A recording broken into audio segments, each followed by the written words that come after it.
morning, you're watching Business World Live. I'm Danie, Laurel. It's the start of a new trading day, but first let's kick off with our top story.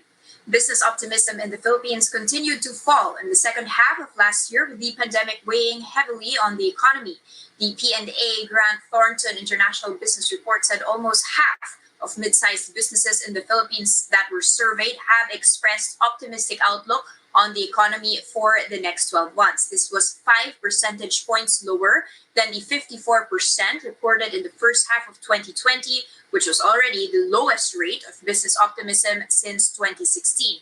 The group noted that unlike in the Philippines, business optimism around the world in the second half has improved. The survey also showed how some Philippine businesses are becoming less hopeful in their growth prospects this year. The firm noted the need among businesses to enhance their product portfolios and digital business models to adapt should the threat of the next COVID-19 waves become apparent. Overall data showed that mid-market business leaders are being realistic about potential challenges in the first half of this year.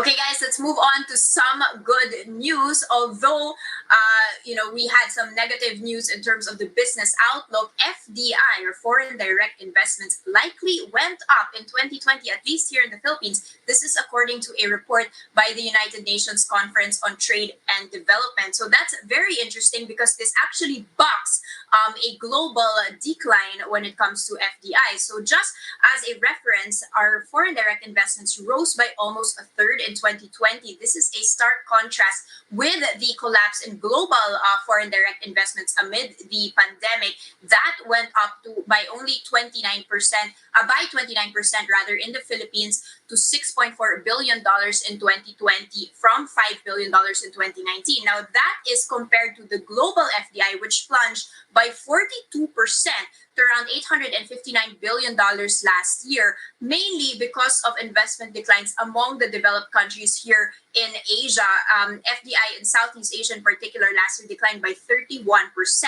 Now, this is a surprise according to Union Bank's chief economist Carlo Asuncion. He called UNCTAD's assessment a surprise. And he did say that although he does not have the data, he did say that outsourcing investments, at least in the Philippines, during the SARS epidemic in 2003 to 2004 had increased. And he suspects that this may also be the case here. He says that perhaps global firms might have found themselves coming back into the Philippines to cut costs, and one way was to outsource. Nevertheless, the report does point out that the outlook risks are still tilted towards the downside in 2021. There is still uncertainty when it comes to the global policy environment for investments. We will continue to see a decline in FDIs. Now, let's take a step back and check in on the markets, particularly offshore. So stocks have been seeing modest declines around Japan and in South Korea this morning.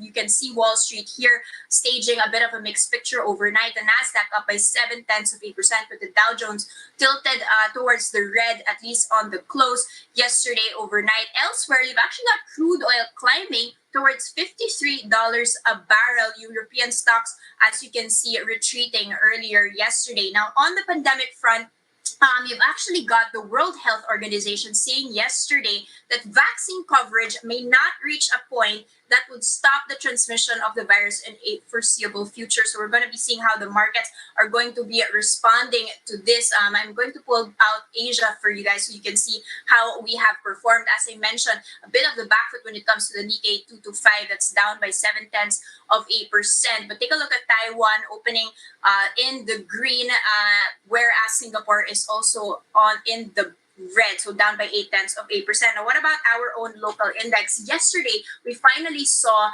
our index staging correction from its 6-day decline. So we had 6 straight days in the red. We finally inched up by 0.4%, closing in above 7,000. But it does seem to be correction yet again towards the downside. That's down by 0.9%. Again, hovering closely, dangerously close to the 7,000 levels. Now, this, according to Phil Stocks, there was simply some bargain hunting that happened yesterday, and it seems to be the opposite case this morning. Now, I just want to take a quick peek at which are the leaders and laggards this Tuesday morning and see whether there are some that are staging a rally. You can see just a few, actually, just 4 or 5 stocks in the green, led by First Gen up by 2.6% and LTG. But the rest, Alliance Global, JG Summit, you've also got a couple of banks here like BDO dragging down the rest of that index. Now let's take a look at specific stocks I want to focus on, in particular the infrastructure and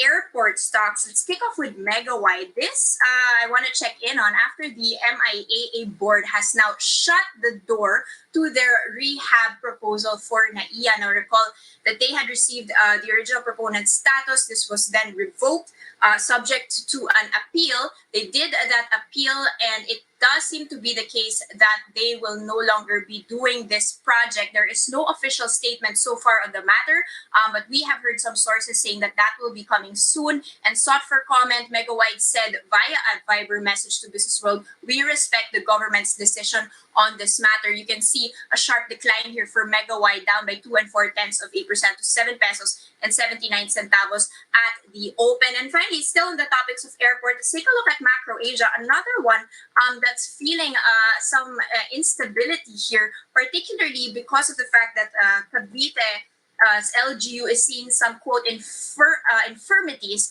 when it comes to the Macro Asia CCCC Sangli submission. So the selection committee, this according to Cavite Governor John Vic Remulla, will be meeting and checking in on the final recommendation this week. Recall that this is going to be the final decision for whether this consortium will be granted the bid for the first phase of the $10 billion airport project over in Sangli, Cavite. Recall that this consortium had already asked the Cavite government 3 times to extend the deadline and to complete and submit the final requirements for this project. Now, just like Megawide, MAC here declining by 8.35% this morning. Now, here to chat with us about these updates and more, we have with us this morning April Tan of COL Financial. Good morning, April, and welcome back.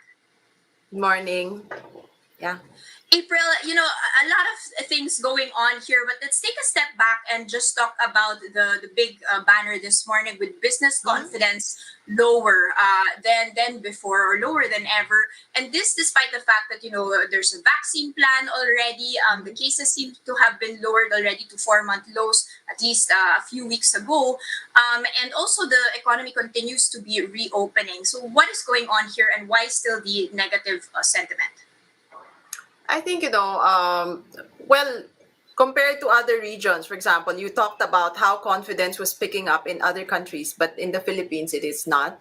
I think one of our weaknesses is that we're not very export-oriented. We're catering to local demand, and the local demand is being hurt by, the lockdowns and still elevated number of COVID-19 infections, and also not to mention our government's more conservative stance as far as stimulus measures are concerned. So I think those are the factors that are negatively affecting the businesses in terms of sales volumes, which in turn, of course, is hurting their business confidence.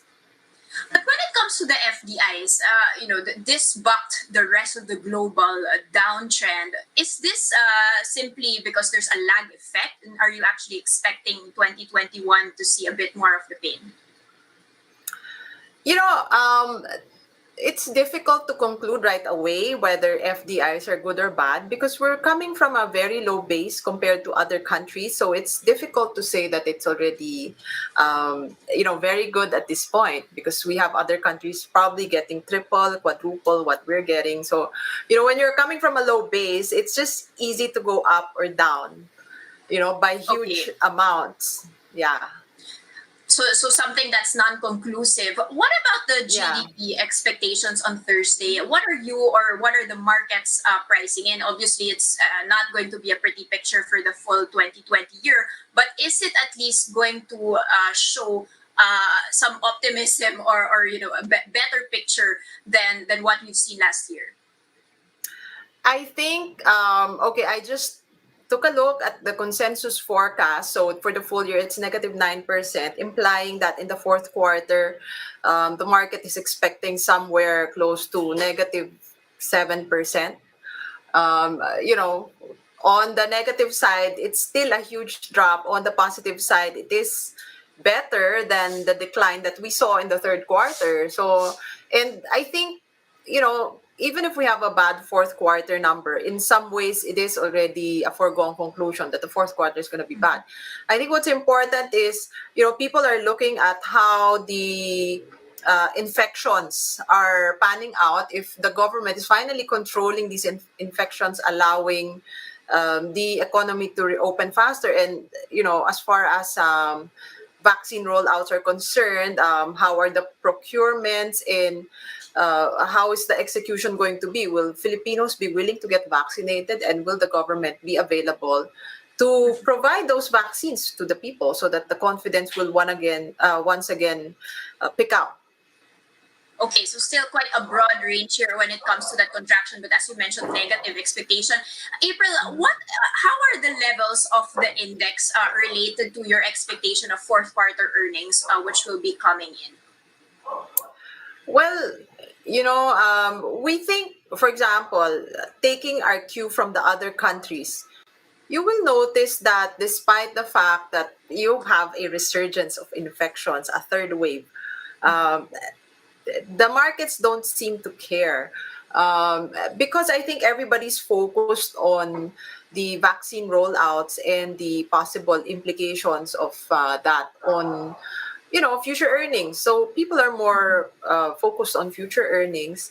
And aside from that, I think one of the main focus of people is monetary policy globally, like in the US. Will the Fed continue to have this ultra loose monetary policy? Will it continue with the quantitative easing, notwithstanding the more favorable economic outlook and concerns of higher inflation? So I think those are the you know, things that people are more focused on at this point. I mean, a bad fourth quarter is in some ways forgivable. What's important is the outlook going forward. Okay, and finally, April, speaking of outlook, I just have to point out here that our index has now slid below 7,000 levels. This was a strong, you know, support level that we were hoping to maintain. What does this mean for you? And is this just negative sentiment today? Or is this triggering a short-term sell-off? Yeah, we're, you know, the technical picture has deteriorated, but then again, we think that it's only normal since we've been actually rallying quite strongly since end of October, early November. So people are making money. So at this point, when they take profits, they are still in the green. So I think it's just a healthy level of correction for people. So we're not that concerned. We are recommending investors to, you know, still monitor the market and take advantage of this correction to actually deploy more money. Well, maybe there is some level of uncertainty going on because, I mean, if you read the, you know, the news, you will notice a lot of people globally talking about potentially higher inflation and what will the central banks do? Will they pursue or continue to pursue the easy monetary policy? So maybe that's why some investors are deciding to take some money off the table for the meantime. So that's our view. Okay, so a healthy correction here, nothing to be worried about, especially after having enjoyed a rally towards the end of last year. Thank you so much for those insights. It was April Litan, COL Financial.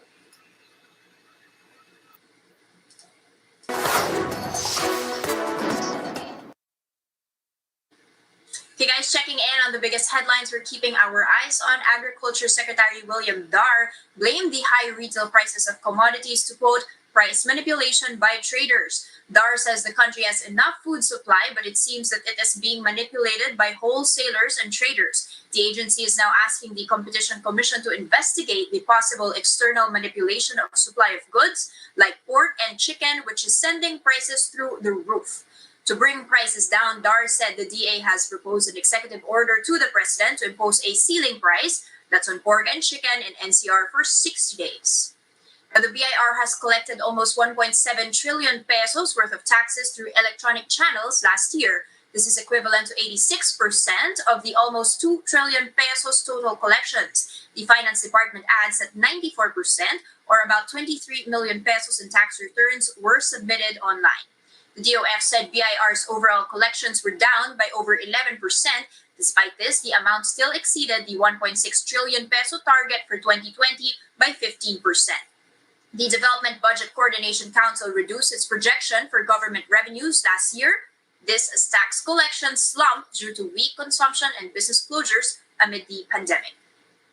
And NAIA says the government can still achieve its key development goals next year. That's despite this pandemic. Now, among these goals include bringing down poverty rate by 14% and lifting the economy status to the upper middle income group. Acting NAIA Secretary Carl Chua says these goals will be kept in the updated Philippine Development Plan. Chua argues that these targets can still be met since the Philippines progressed both in 2018 and 2020 prior to the pandemic. The latest data showed poverty incidence declined to almost 17% in 2018, while World Bank data also revealed that the Philippines remained as a lower middle income country with a GNI per capita of $3,850 in 2019. And that's a first look into the business day. Today is Tuesday, January 26, 2021. Catch Business World Live for the market close. It's at 3:15 p.m. today. I'm Danie, Laurel, and we are One News.